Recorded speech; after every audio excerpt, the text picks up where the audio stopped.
जति पनि शीर्षकहरू छन् ती शीर्षकहरूमा अब अपेक्षा अवसर चुनौती सबै हुन्छन्। अब सर्वप्रथम हामी बजेटको विषयमा छलफल गर्दैछौँ, त्यसैले बजेट भनेको के हो भन्ने सन्दर्भमा एकदम छोटोमा म भन्छु। बजेट आउँदो आर्थिक वर्षको लागि सरकारी आय र प्रस्तावित खर्चको एउटा व्यवस्थित विवरण हो। आउँदो वर्षमा सरकारले कति आम्दानी गर्छ र कसरी खर्च गर्छ भन्ने त्यो एउटा व्यवस्थित एउटा विवरण अथवा हामी स्टेटमेन्ट भन्छौँ, त्यसलाई हामीले बजेट भन्छौँ।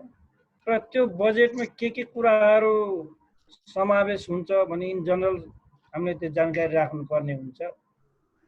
पहिलो, गत आर्थिक वर्षको आम्दानी र खर्चको यथार्थ भन्न खोजेको गएको आर्थिक वर्षमा जुन बजेट एलोकेसन गरिएको थियो, उक्त बजेट एलोकेसन कुन शीर्षकमा कति खर्च भयो र कति बाँकी छ त्यसको यथार्थ विवरण जानकारी गराउनु पर्दछ। दोस्रो, चालु आर्थिक वर्षको आम्दानी र खर्चको यथार्थ विवरण तयार पार्नुपर्छ। भनेको चलिरहेको जुन आर्थिक वर्ष त्यसमा कति आम्दानी हुन्छ र कति खर्च हुन्छ त्यसको यथार्थ विवरण पेश गर्नु हुनुपर्छ बजेटमा। र त्यसको आउँदो आर्थिक वर्षको आम्दानी र खर्चको अनुमानित विवरण पनि हुनुपर्छ। विगतको के थियो, चालुमा के छ र आगामी वर्षमा पनि आम्दानी र खर्चको कस्तो हुन्छ भनेर उक्त बजेटमा समावेश भएको हुनुपर्छ। र आउँदो आर्थिक वर्षका लागि नयाँ करका दर र नयाँ कुराका प्रस्तावहरू पनि पेश हुनुपर्छ। आउँदो आर्थिक वर्षमा करहरू, नयाँ कर के लगाउने, त्यो करको कस्तो प्रकारको हुने, सबै कुराहरू बजेटमा समावेश हुनुपर्छ। र यही परिधिभित्र रहेर कुनै पनि देशले बजेट निर्माण गर्ने गर्छ। अब यसको विषयमा धेरै छलफल नगरेर म सिधै अब आगामी आर्थिक वर्षको जुन बजेटको अपेक्षा, जुन अवसर र चुनौती छ, म त्यतातर्फ जान्छु। यो अहिले हाल विश्वमा जुन कोरोना भाइरसको सङ्क्रमण देखिएको छ र विश्व यही कोरोना भाइरसको सङ्क्रमणसँग जुधिरहेको छ, जसको परिणाम स्वरूप विश्वका धेरैजसो मानिसहरू घरभित्रै बन्द कोठामा बस्नुपर्ने बाध्यात्मक परिस्थितिको सिर्जना भएको छ। फलत आर्थिक क्रियाकलापहरूमा कमी आएको छ, अर्थात् all economic activities are slow down भन्छ। आर्थिक क्रियाकलापहरू गिर्दो अवस्थामा रहेका छन् र आर्थिक क्रियाकलापहरू गिर्दो अवस्थामा हुँदा पनि अझ सबैभन्दा बढी रूप प्रभावित हुने भनेको हाम्रो सर्भिस सेक्टर भएको छ। त्यसपछि हाम्रो शैक्षिक संस्थाहरू भएका छन् र त्यसै गरी केही हदसम्म उत्पादन क्षेत्र पनि प्रभावित भएको छ। यसरी विभिन्न क्षेत्रहरूमा कोरोना अथवा कोभिड-19 को असरहरू देखा परेसँगै रोजगारीको स्तरमा पनि ठुलो परिमाणमा कटौती भएर धेरै मान्छेहरू बेरोजगार भएका छन्। यो परिस्थितिले विश्वमा आर्थिक वृद्धि दरमा कमी आउने त निश्चय नै भइसकेको छ। तर अहिले जुन अनुमान गरिएको छ 2.7 इकोनोमिक ग्रोथ रेट भनेर, यो पनि अब टाइम ड्युरेसनले डिटरमाइन गर्ने कुरा हो। अब कहिलेसम्म यो हाम्रो यसको इफेक्ट रहन्छ त, यो कोभिड-19 कहिलेसम्म जाने हो, त्यसको आधारमा यो इकोनोमिक ग्रोथ रेट डिटरमाइन हुने गर्दछ। यसै परिस्थितिमा अब हामी सम्पूर्ण एउटा देशको मात्र होइन, सबै देशको नागरिकहरूले आफ्नो राज्यबाट नयाँ आउने बजेटमा विभिन्न अपेक्षाहरू गरेका छन्। त्यो भनेको सकारात्मक अपेक्षाहरू, पोजिटिभ एक्सपेक्टेसन छ आम नागरिकको कि राज्यले हाम्रो जीवनस्तर उठाउन र हामीहरूलाई रोजगारीका अवसरहरूको सिर्जना गर्न र हाम्रो बन्द भएको जुन अध्ययन अध्यापन छ त्यसलाई सुचारू गर्न र अप्ठ्यारोमा परेका उत्पादन उद्योगहरू, सेवा क्षेत्रहरूलाई माथि उठाउन राज्यले पक्कै पनि सकारात्मक भूमिका निर्वाह गर्नेछ भनेर अपेक्षाका साथ हेरिरहेका छन्। अहिले बजेट आउने पूर्व सन्ध्यामा सबैले त्यो अपेक्षा गरेर बसिरहेका छन् र बजेट निर्माण गर्ने क्रममा राज्यले प्राथमिकता निर्धारण गर्नुपर्ने हुन्छ।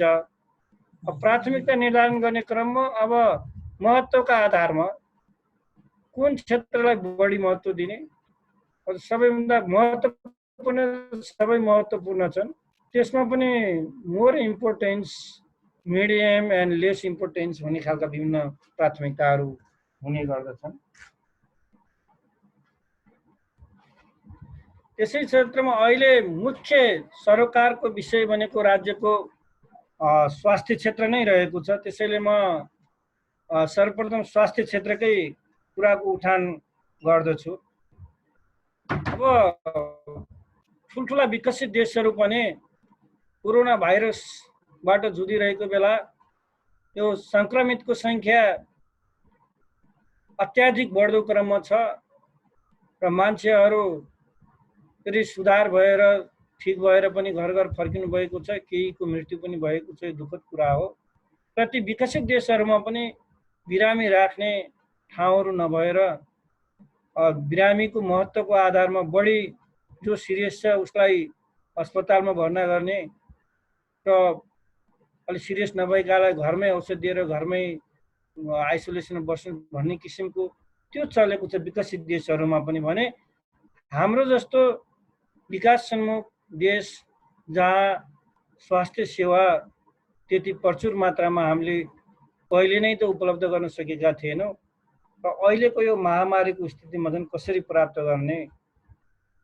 भन्ने एउटा चुनौतीको विषय छ र जनताहरूले राज्यबाट ठुलो अपेक्षा गरेका छन् कि अब राज्यले स्वास्थ्य क्षेत्रलाई कसरी हेर्नेछ र कसरी हामीहरूलाई यो महामारीबाट बचाउनको लागि कस्तो किसिमको व्यवस्थापन गर्नेछ भन्ने ठुलो अपेक्षाको विषय रहेको छ। र आम नागरिकले पक्कै पनि के अपेक्षा गरेको छ भने हेल्थ फोकस्ड बजेट यो सरकारले अहिले ल्याउने छ, अर्थात् स्वास्थ्यमा आधारित बजेट राज्यले ल्याउने छ भनेर आम नागरिकले अपेक्षा राखेको छ। र अब हेल्थ फोकस बजेट त ल्याउनु पर्यो, तर कसरी ल्याउने भन्ने कुराहरू पनि छन्। अब हाम्रो देशमा अहिले सङ्घीय जुन बजेट आउँदैछ हल्ला सुने अनुसार त्यो बजेटमा 1.5 खर्ब स्वास्थ्यमा छुट्याउने योजना रहेको छ। टोटलमा अब कति प्रतिशत हुन्छ हामी क्यालकुलेसन गरेर निकाल्न सक्छौँ। ल अहिले हाम्रो प्रदेश सरकार छ, स्थानीय सरकार छ, प्रदेश 7वटा छन्। त्यसै गरेर हाम्रो स्थानीय निकायहरू पनि छन्। म यो 7वटा प्रदेशहरूको औसत यो वार्षिक औसत बजेट लगभग 50 अर्ब हुने गरेको छ औसतमा। अब कोही महानगरपालिका, उपमहानगरपालिका, नगरपालिका, म्युनिसिपालिटीमा फरक फरक किसिमको बजेटको नेचर हुन्छ र औसतमा कुरा गर्दाखेरि 7वटै प्रदेशमा हेर्दाखेरि 50 अर्ब बजेट पर्छ एक प्रदेशलाई र 7वटै त्यो प्रदेशको कुल बजेट हेर्दाखेरि हामीहरूले यसरी गणितीय रूपमा क्यालकुलेसन गर्दा त 3.5 खर्ब आउँछ। अब औसतमा भन्दा 3 देखि 4 खर्ब बजेट हुन्छ र यसमा राज्यले के गर्नु पर्यो भनेपछि जस्तो विगतमा पनि अब 10% स्वास्थ्य क्षेत्रमा छुट्याउनु पर्छ भन्ने चाहिँ थियो। 10% छुट्याउँदाखेरि अब यो प्रदेशको 3 देखि 4 खर्बले 40 अर्ब चाहिँ स्वास्थ्य क्षेत्रमा छुट्टिन आउँछ वास्तवमा छुट्टी। त्यसै गरी हाम्रो देशमा स्थानीय निकायहरू 753वटा स्थानीय निकायहरू छन् सबै गरेर। स्थानीय निकायहरूको औसत बजेट उनीहरूको पनि 40 देखि 50 छ उनीहरूको करोडको छ।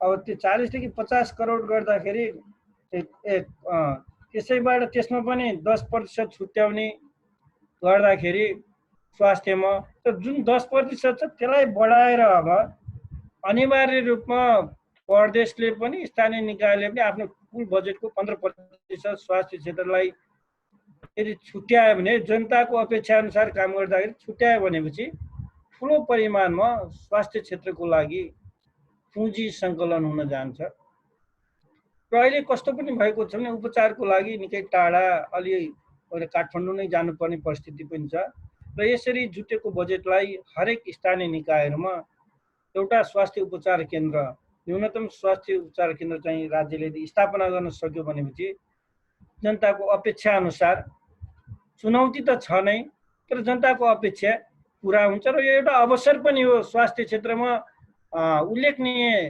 विकास गरेर देखाउने सरकारलाई एउटा अवसर पनि हो यसरी हामीहरूले स्वास्थ्य क्षेत्रमा व्यापक सुधार गर्न सक्छौँ त्यसैले यसको अपेक्षा जनताको राज्यले पक्कै पनि धेरै बजेट छुट्याउने छ यसमा भन्ने छ अब बजेट छुट्याउने चुनौती पनि छ किनभने एकातिर बढाउँदा अर्कोतिर घटाउनु पर्छ किन बजेट सीमित हुन्छ सीमित भएपछि सबैतिर बढाउन सकिँदैन एकातिर बढाउँदा अर्कोतिर घटाउनै पर्यो चुनौतीको विषय पनि छ र अर्कोतिर स्वास्थ्य क्षेत्रलाई सुधार गर्ने राज्यलाई यो अवसरको विषय पनि हो त्यसको लागि राज्यले न्यूनतम स्वास्थ्य क्षेत्रमा यति बजेट प्रत्येक सङ्घीय सरकार प्रदेश सरकार स्थानीय सरकारले यति बजेट लगाउनै पर्छ भनेर चाहिँ उसले एउटा नीतिगत निर्णय गर्नुपर्छ र सो बजेट जुन प्रयोजनको स्वास्थ्यको जुन प्रयोजनको लागि छुट्याएको त्यो प्रयोजनमा खर्च भएको छ कि छैन भनेर पनि राज्यले त्यसमा अलि कडा रूपले निगरानी गरिनुपर्छ र जसले त्यो अनुसार काम गर्दैन त्यस्ता निकायहरूलाई कारबाहीको पनि व्यवस्था हुनुपर्छ र हामीहरूले जनताको अपेक्षा पुरा गर्न सक्दछौँ यो स्वास्थ्य क्षेत्रको अब स्वास्थ्य क्षेत्रपछि अहिले नेपालमा जल्दो बल्दो रूपमा उठिरहेको समस्या भनेको अब वैदेशिक रोजगारमा गएको धेरै जनसङ्ख्याहरू स्वदेशमा फर्किरहेको अवस्थामा अब उनीहरूलाई कसरी व्यवस्थापन गर्ने भन्ने पनि ठुलो समस्याको रूपमा रहेको छ र हाम्रो धेरै वैदेशिक रोजगारमा गएको जनशक्ति अर्धसिप सेमी स्किल र अनस्किल अथवा अर्धसिपयुक्त र सिप नभएकाहरू छन् उनीहरू वैदेशिक रोजगारीमा गएर विभिन्न किसिमका अब सिपहरू उनीहरू सिकेर आएका छन्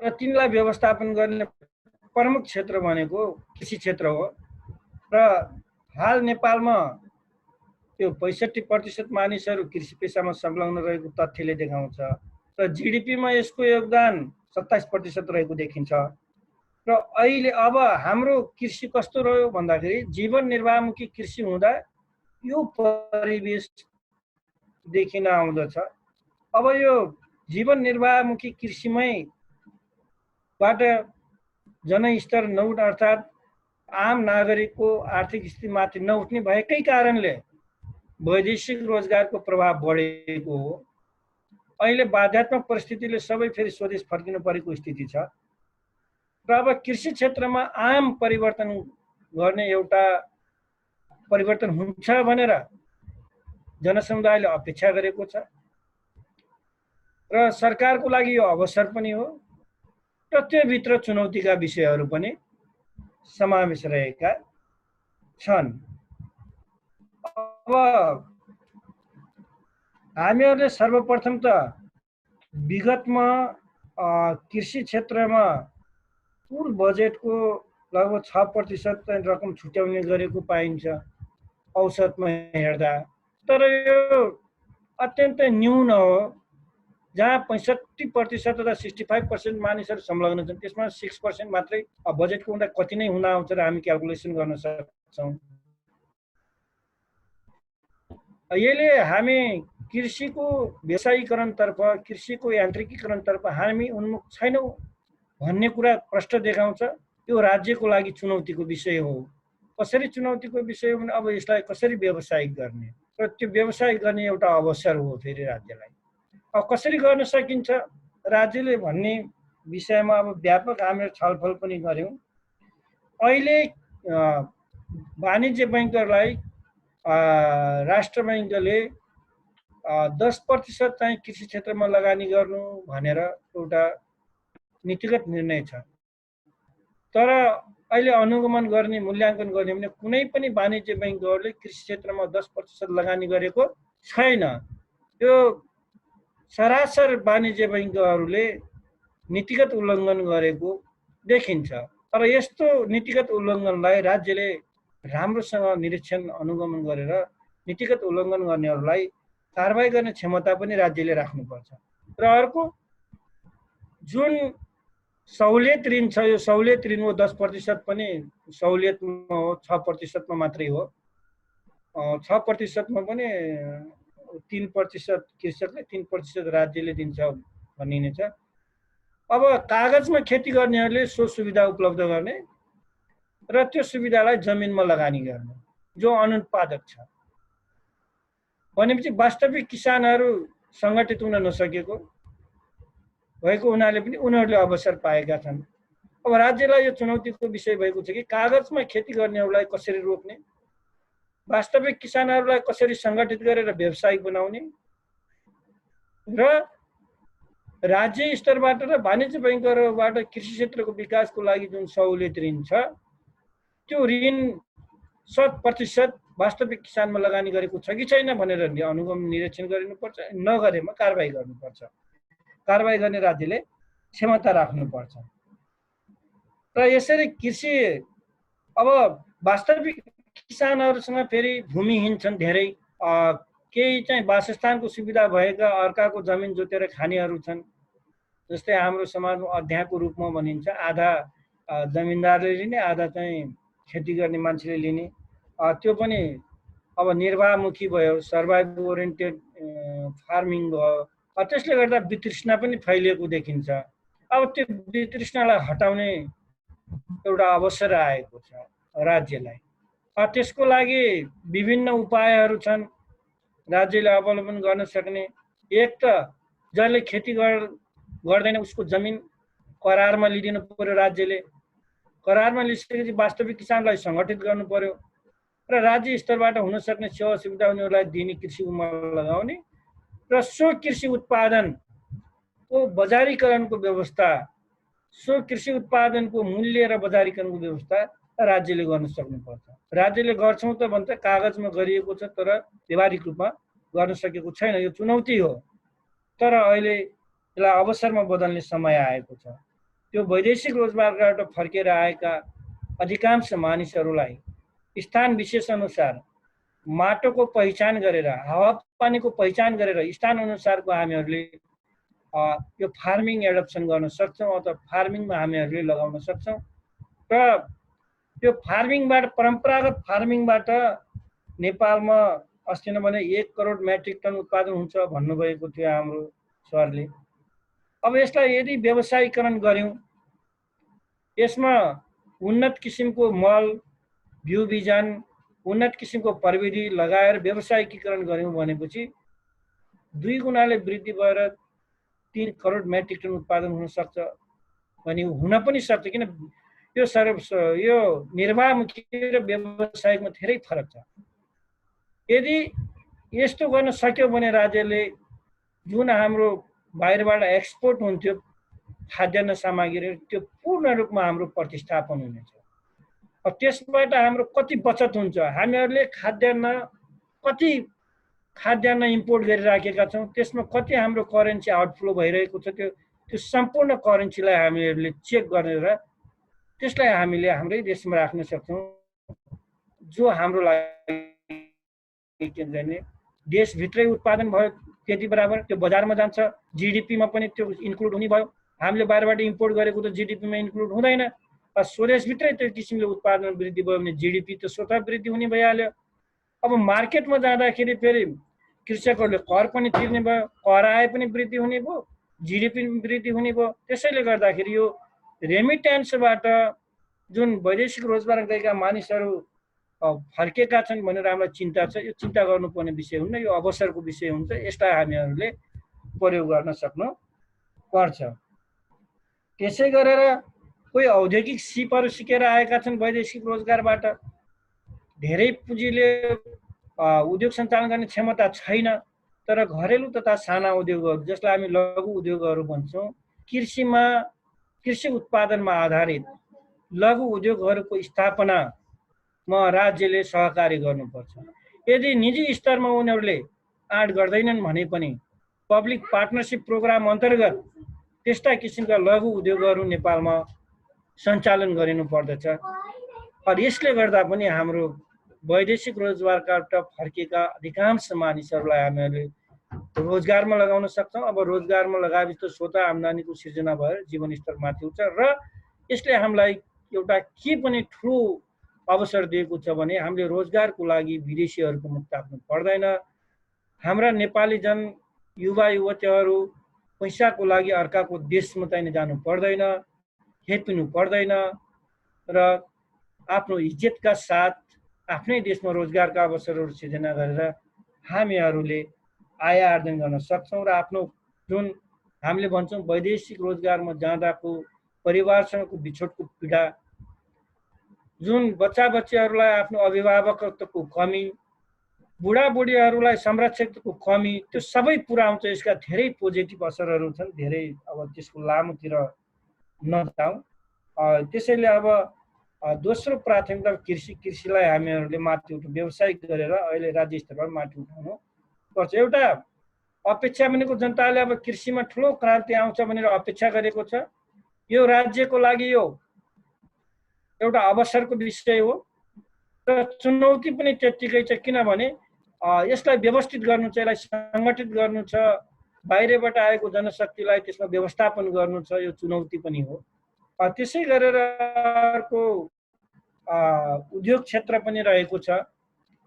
अब उद्योग क्षेत्र अन्तर्गत विभिन्न जस्तै उत्पादन र सेवा क्षेत्र, शिक्षा सेवा क्षेत्र, उत्पादन क्षेत्रहरू त अब सोसल डिस्टेन्स मेन्टेन गरेर केही हदसम्म उत्पादन भएकै छन्, केही समय प्रभावित भए तापनि त्यति साह्रै प्रभावित हुने अवस्थामा देखिँदैन उत्पादन क्षेत्र। अहिले पनि उत्पादन क्षेत्रमा काम गरिरहेको देखिन्छ, तर विशेष गरेर सेवा क्षेत्रका उद्योगहरू बढी प्रभावित भएका छन्। सेवा क्षेत्रका उद्योग अन्तर्गत जस्तै पर्यटन उद्योगहरू, त्यस्तै गरी होटल उद्योगहरू, त्यसै गरेर शिक्षण संस्थाहरू बढी प्रभावित भएका छन्। अब आन्तरिक पर्यटन पनि कमजोर भइसक्यो, मान्छे एक ठाउँबाट अर्को ठाउँमा आवागमन बन्द छ। यस्तो परिस्थितिमा एक देशबाट अर्को देशको आवागमन हामी सोच्न पनि सक्दैनौँ, जटिल परिस्थिति छ। त्यसले गर्दाखेरि पर्यटन क्षेत्र निकै धराशायी भएको छ। स्कुल कलेज विश्वविद्यालयहरू बन्द पराएको अवस्थामा छन्, होटल व्यवसायहरू बन्द पराएको अवस्थामा छन्। यी क्षेत्रहरूले राज्य स्तरबाट अहिले ठुलो अपेक्षा गरिरहेका छन्। अब यदि लामो समयसम्म यही परिस्थिति रहिरह्यो भने व्यवसाय रूपान्तरणको पनि कुरा उठ्न सक्छ। राज्यले उनीहरूलाई व्यवसाय रूपान्तरको सुविधा पनि दिनुपर्छ, किनभने उनीहरूले व्यवसाय गर्दा ऋण लगेर गरेका छन्, उनीहरूलाई ऋण चुक्ता गर्नुपर्छ सामा ब्याज सहितको। राज्यले यसलाई कसरी व्यवस्थापन गर्छ त चुनौतीको विषय पनि छ, र यसलाई राम्रोसँग व्यवस्थापन गर्नलाई उसलाई एउटा गर्न सकेमा यो एउटा अवसरको पनि विषय हुनेछ। र हामीहरूले हाम्रो देशमा ठुला उद्योगहरू त सञ्चालन गर्ने हामीसँग बजेट छैन, तर साना र मध्यम खालका उद्योगहरू हामी सञ्चालन गर्न सक्छौँ।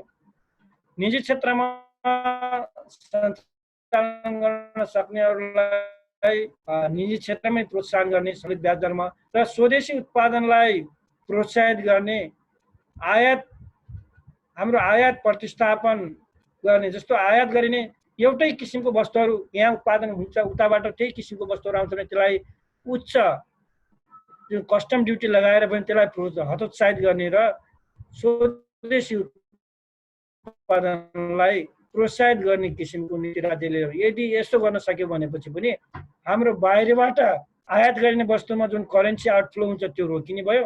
अर्को स्वदेशी वस्तुहरू स्वदेशमै उत्पादन भएर औद्योगिक प्रवर्धन हुने भयो, र त्यसले गर्दा राजस्व बढ्नुका साथै आय स्तरमा पनि वृद्धि भएर आर्थिक दरमा पनि वृद्धि भई औद्योगिक क्षेत्रको अनि जिडिपीमा वृद्धि हुन्छ। अहिले औद्योगिक क्षेत्रको जुन योगदान छ, योगदान घटेर निकै न्यून 6% भएको छ भनिन्छ, निकै न्यून स्तरमा झरेको छ।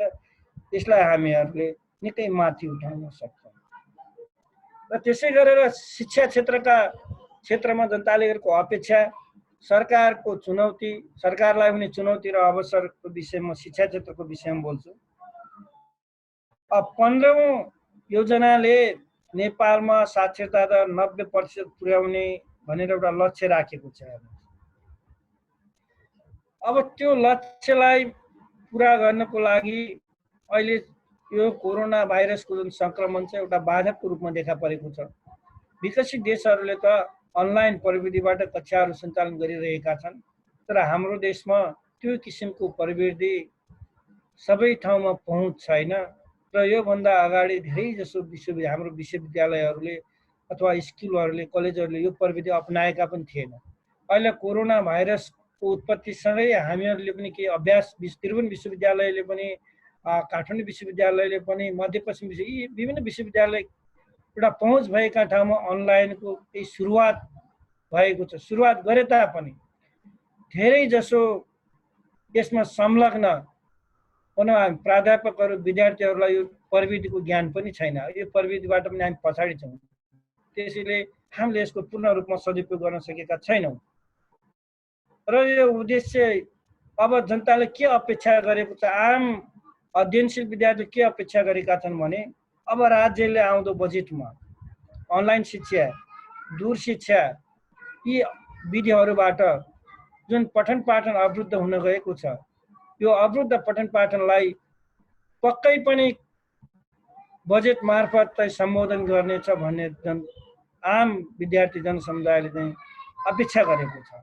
सरकारलाई चुनौतीको विषय पनि छ, यो अवसरको विषय पनि छ। अब कसरी यसलाई समाधान गर्ने भनेर ठुलो परिमाणमा अहिले अनलाइन र दूर शिक्षाको लागि बजेट पनि छुट्याएको छ।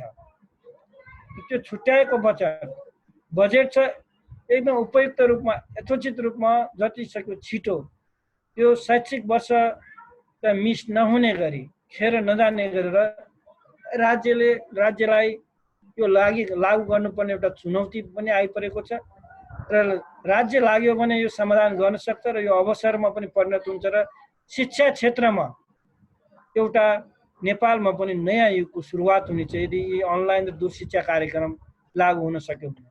र अर्कोतर्फ हाम्रा स्कुल, कलेज, विश्वविद्यालयहरू सर्टिफिकेट बोक्ने, शैक्षिक बेरोजगार उत्पादन गर्ने थलो बनेका छन्। हामीहरूले हाम्रो शिक्षालाई समय सापेक्ष परिवर्तन गर्न सकेका छैनौँ, शिक्षा नीतिमा परिवर्तन ल्याउन सकेका छैनौँ।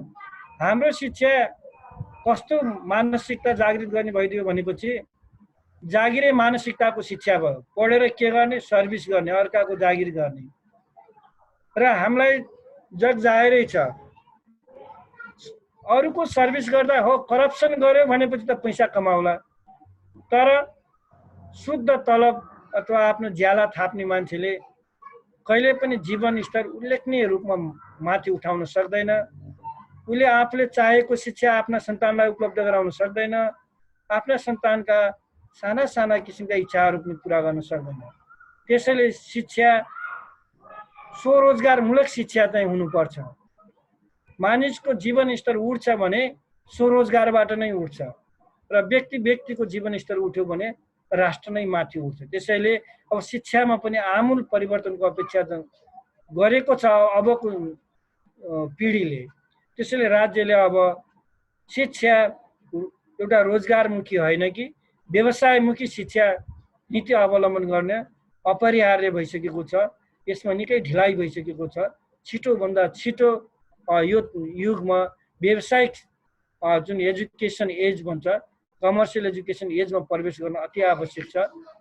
यो एउटा राज्यलाई अब यो बहाना जस्तो पनि छ, अवसरको विषयमा पनि हुन्छ। चुनौती त छ नै, अवसर पनि हो। राज्यले योतर्फ पनि ध्यान दिन अति आवश्यक रहेको छ। र अर्को एउटा हामीलाई चिन्ताको विषय रेमिट्यान्सको छ। यत्रो रेमिट्यान्स सब वैदेशिक रोजगारमा गएको जुन हाम्रो युवा युवतीहरू, विद्यार्थीहरू सबै फर्किनु भयो। यसले त अर्थतन्त्रमा ठुलो प्रतिकूल असर उत्पन्न हुन्छ कि भन्ने पनि चारैतिर चाहिँ जिज्ञासाको विषय उठेको छ। विभिन्न पक्षबाट विभिन्न दृष्टिकोणहरू पनि आएका छन्।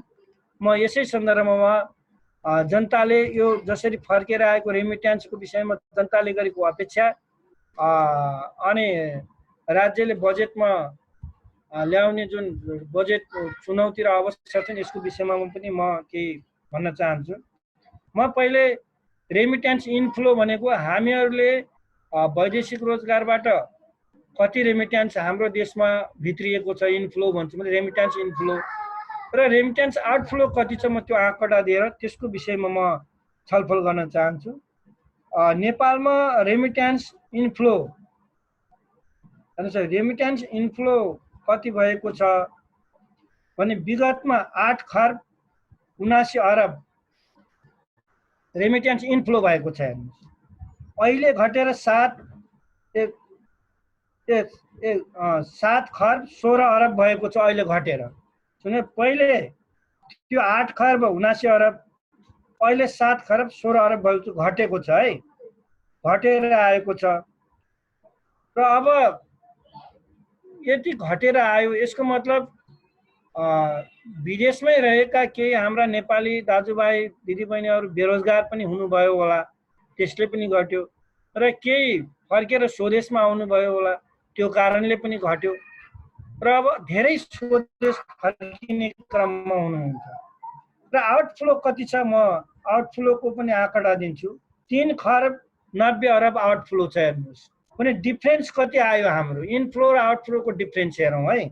लगभग हाम्रो आधा त हाम्रो आउटफ्लो पनि हुँदो रहेछ, किनभने त्यो एनएफआइए भनेको त अब शुद्ध विप्रेसन आयो भन्छौँ हामी, नेट रेमिट्यान्स भन्छौँ हामी। नेट रेमिट्यान्स भनेको त कति भयो हाम्रो आधा आउटफ्लो भयो भने आधा त भयो हाम्रो यहाँ। त्यसलाई हेर्दाखेरि भन्दाखेरि भनौँ न अब हेर्दा 3 खरब जति चाहिँ हाम्रो यो भयो हाम्रो विप्रेसन आयो त हेर्ने प्लस 3 खरब नियर अबाउट 3 खरब भयो।